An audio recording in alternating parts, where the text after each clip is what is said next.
Christopher McQuarrie, ladies and gentlemen, you heard of him. He's directed a lot of the Mission Impossible movies, most recent ones, and he has just signed on to write and direct the next 2 films. These films are going to be shot back-to-back and are scheduled tentatively to be released in the summer of 2021 and 2022. So they're shooting them Avengers style, and there's no details on what exactly Mr. McQuarrie is going to write. But my question to my panelists here is an interesting one, because we're maybe excited that Christopher McQuarrie is coming back. He's done a great job with this series. Is there something else going on here as far as the movies back to back? Could this be the close of the Ethan Hunt saga as far as Mission Impossible movies go, Christy? I'm sorry, are you saying that young man Tom Cruise might be trying to bring a nice close? No, but do you remember in The Mummy where they're like, young man? Oh, ridiculous. Look, he looks amazing for his age. He looks amazing for like my age.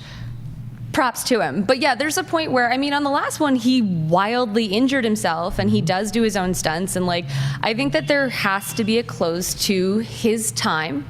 And if you remember, there was that time where they were like, Jeremy Renner's going to take over, and then that never came to be. I think I think the announcement of this is going to be like a 2-part farewell to the Ethan Hunt we know, and then why not continue the franchise? People love this franchise. And Roka, it also makes sense just from a stunt performance standpoint that let's get Tom Cruise while he's as healthy as he can be. Let's not wait another couple years between movies. So let's just have him attempt all the crazy stunts he wants to in this one concise chunk of time, and then maybe he rides off into the sunset. Do you feel the same way? Yeah, he rides off on the space shuttle. That's how it ends, with him doing last stunt on the space shuttle, out into space, hanging off the side with one helmet on. The shuttle, like looking through with her hand on Michelle the glass. Monaghan in the shuttle, looking back, going, "He's always been with me." It's Chris, perfect. It's we're available. You can call us. I'm ready for this. I think it's a smart move too, doing back to back. Be done with him. McQuarrie's also doing a writing or a treatment on the Top Gun 2, or he's writing a little bit about it as well, changing it around. So Tom Cruise obviously trusts McQuarrie with a lot of his work. Has found his muse, so to speak. So knocking these out back to back also takes care of that problem, which you brought up, Christy, the idea that he's old. And it's true, he is. And you're right, The Mummy was ridiculous. He should have never had. Well, is that him now? Is that McQuarrie? My phone is on airplane mode. Like, for the record, it's on airplane mode. I don't know why that's happening. I'm sorry. You know, him being with that actress from Peaky Blinders, it was just ridiculous how that worked out in The Mummy. So it's nice to see that with this, they're going to probably maintain this situation with Michelle Monaghan as a contact, not as his wife, obviously, and go forward with that. But we'll see him do some more action stuff. And then, yes, I agree with you, Mark. I think he rides off into the sunset. He's done and hands the Ethan Hunt mantle, a la James Bond, off to someone else. Renner was the rumor when he was on Rogue Nation, but now I don't know who it'll be. Ooh, could it be Henry Cavill's mustache? Can we retcon that? Not only the mustache, but also the pump and the guns. Yeah, I mean, I liked everything about it. Where it makes like the pocket disappear. I'm into all of it. But here's what's fun about that is that, we got introduced to Henry Cavill's character, but we also had Angela Bassett, we had Alec Baldwin, we've had Anthony Hopkins has been in that role before, Lawrence Fishburne. So I do see Ethan Hunt maybe transitioning into a role like that.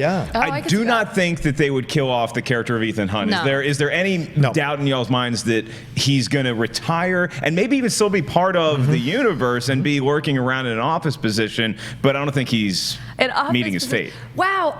Now I don't know. I was like totally convinced. When you started that sentence, I was like, they'll never kill Ethan Hunt. But now I'm trying to imagine Tom Cruise being like, yeah, I'll come back and do a cameo. And I just don't see that happening. I feel like he is the star or he's not coming.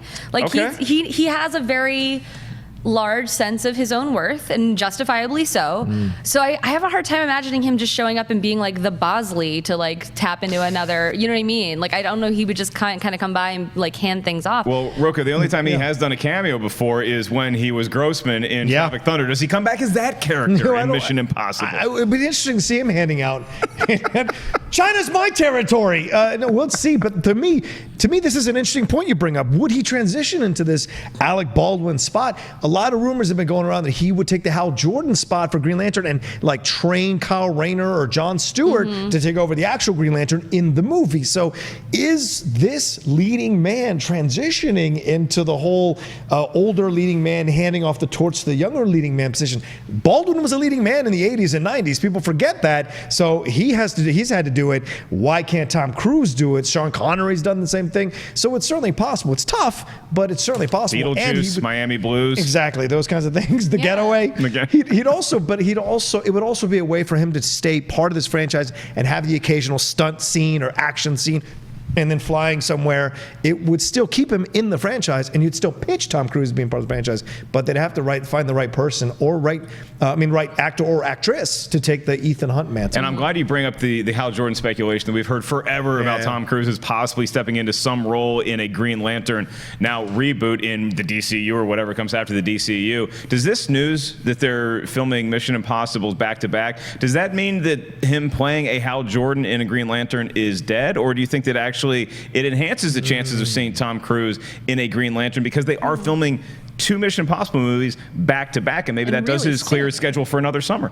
Yeah, that's a really good point. I think it'd be interesting to see how this develops because it's kind of crazy we haven't gotten him into a superhero, like a mass. Has he ever done a superhero movie? I don't think so, right? Cruise? No. I mean, I know he's effectively a superhero. Yes. He's Ethan Hunt. In real life, he's a superhero. Yeah, where he's just like, I'm going to jump up this building. What? Yeah.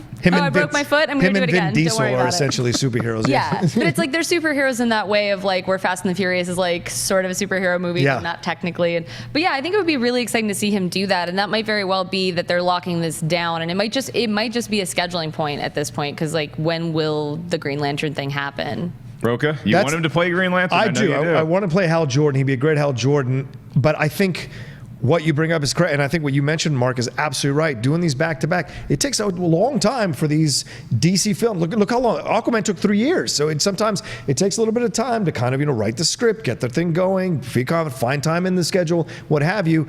You have time to have these other DC films develop. Then you bring in Green Lantern, and once you've established a new Justice League, then you bring in Tom Cruise possibly to do that. So there's time, and he can do that. And in Top Gun 2, he's going to be essentially being that mentor to the young pilot. So already you're seeing a little bit of what we may see his career turn into. So Green Lantern, 3 years from now, him doing it is fine. Yeah, he might be a mentor to the young pilots in the first act of Top Gun 2. And then the movie's called Top Gun Maverick. I want to see you get back in a plane, or else I'm going to have you flying a plane full of rubber dog shit out of Hong Kong.